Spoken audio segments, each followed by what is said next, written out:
কোনো চিন্তা নেই মা, সব ঠিক হয়ে গেছে। হিমাদ্রি গুপ্তকে পুলিশ অ্যারেস্ট করে নিয়ে গেছে মা। আমি জানতাম এটা হবেই। আমাদের এত দিনের আশ্রয়, আমাদের সঞ্চয় কোনোদিন ভগবান এইভাবে কেড়ে নিতে পারেন না। এটা তো হওয়ারই ছিল। আমি জানি রুষা, তোমার খুব খারাপ লাগছে, কিন্তু তুমিও তো জানো, বলো, এটা তো হওয়ারই ছিল।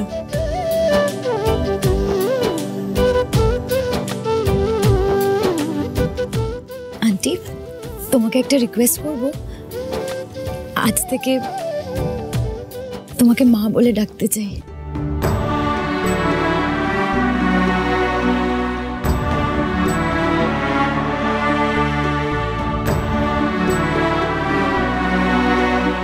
তোমরা যে আমার আপনজন হয়ে আমার পাশে আছো, এটাই আমার সবচেয়ে বড় পাওনা। তুমি যে নিজের ভুলটা বুঝতে পেরেছো রুষা, এটাই অনেক।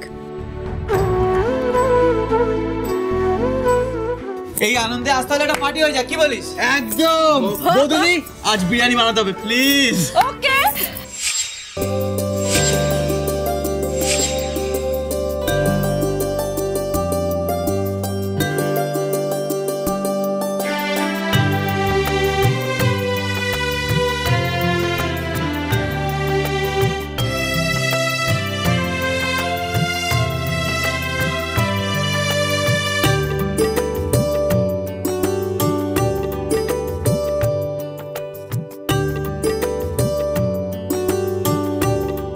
বৌদি, বিরিয়ানি বানাতে কতক্ষণ টাইম লাগবে? মানে বিরিয়ানির কথা ভাবলে না জিভে জল চলে আসে। দেখি কতটা রক্ত বেরোচ্ছে। তেলা নাকি রে তুই? চোখ বন্ধ করে কেউ পেঁয়াজ কাটে?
কি তোর মুখের এই হাসিটা দেখেই না বোঝা যাচ্ছে তুই শুভকে কতটা ভালোবাসিস।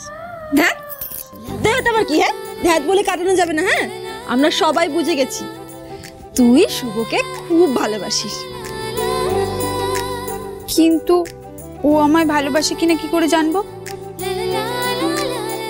দূর পাগল, দেখে বুঝিস না ও তোকে কতটা ভালোবাসে? আর ভালো যদি নাই বাসতো তোকে নিয়ে এত চিন্তা করতো? সামান্য একটু হাত কেটেছে, মুখ টুক শুকিয়ে গেছে। দাঁড়া, আমি ওকে ডেকে দিচ্ছি।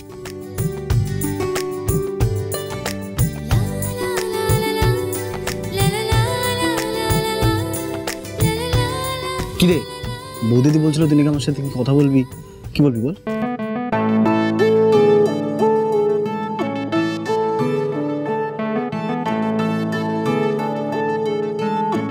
হাতে ব্যথা করছে, ওষুধ আন। না না, ওইটুকুনি হাতে ব্যথার জন্য ওষুধ লাগবে না। তোর এসব ব্যাপারে তো মাথা কামানোর কি আছে রে? নিজের বউর জন্য মাথা কামানো তো অন্যের বউর জন্য। কি বললি? আমি তোর বউ? আজ পর্যন্ত তুই কোনোদিন তোর নিজের বউয়ের কথা শুনেছিস? বউ হলে বরকে ভালোবাসতে হয়। তুই কি থোড়ি আমাকে ভালোবাসিস? কি হলো, চুপ করে আছিস কেন? বল। হ্যাঁ, বাসি তো। তুই আমাকে ভালোবাসিস? হ্যাঁ, আমি তোকে খুব ভালোবাসি। আর তুই? আমি কি? আমি জানি যে তুই একটা গাম্বাট। কি তুই আমাকে ভালোবাসিস তো? হ্যাঁ।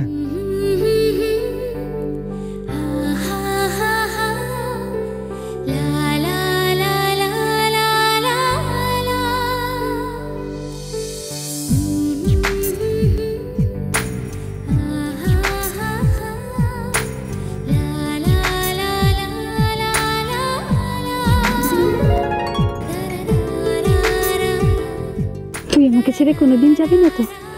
পাগল নাকি? ঝগড়া করতে করতে মস্তি করতে করতে তোর সাথে সারা জীবনটা কাটিয়ে দেবো।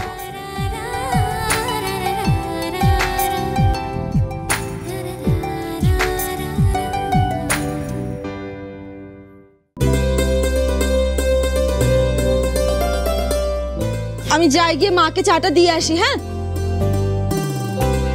ও মা, তুমি চলে এসেছো? এই নাও, তোমরাও চা খেয়ে নাও। হ্যাঁ।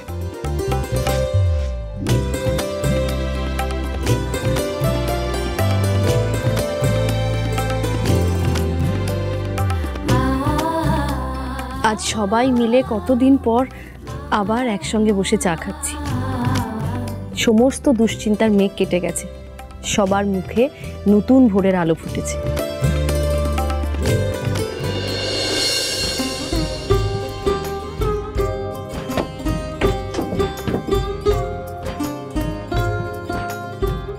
আরে হৈমন্তী, কবে ফিরলে তুমি?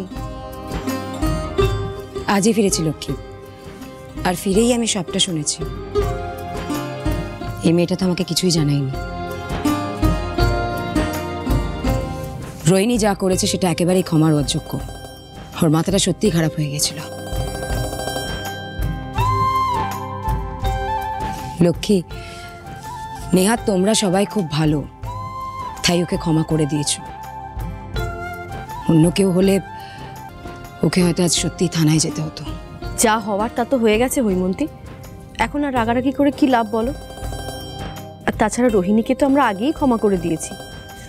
রোহিণী নিজের ভুলটা বুঝতে পেরেছে, এর থেকে বড় প্রায়শ্চিত্ত আর কিছু হতে পারে? তুমি আর রাগ করে থেকো না। না গো লক্ষ্মী, দোষ তো আমার। আসলে আমার জন্যই এইসব হয়েছে। রোহিণীর মনের মধ্যে যে আগুনটা জ্বলছে, সে আগুনটা তো জ্বালিয়েছিলাম আমি। সারাক্ষণ শুধু লোকের ক্ষতি করা শিখিয়ে গেছি ওকে। সব সময় শুধু বলে গেছি ভাগ্যশ্রী খারাপ, ভাগ্যশ্রী বাজে, ভাগ্যশ্রী আমাদের ভালো চায় না। আমি তো ওকে ভাগ্যশ্রীর বিরুদ্ধে তাতিয়েছি। জানো লক্ষ্মী, আমি আমার মেয়েটাকে কোনো ভালো শিক্ষা দিতে পারলাম না, শুধু কুশিক্ষাই দিয়ে গেলাম। আমার জন্য আজকে আমার এই মেয়েটার জীবনের এই দশা। মামি, তুমি প্লিজ কেঁদো না। দেখো, আমরা পুরোনো দিনের কথা কেউ মনে রাখতে চাই না। এসব কথা ভুলে যাও মামি। কুশ্রী, লক্ষ্মী, আমি কিচ্ছু চাই না, মন থেকে বলছি। আমি শুধু একটা জিনিসই চাই, বন্ধুত্ব। আমাদের দুই পরিবারের মধ্যে যে পুরনো বন্ধুত্বটা ছিল, সেটা কি আর ফিরে পেতে পারি না? আমরা সবাই ঠিক যেমন ছিলাম তেমনই থাকবো।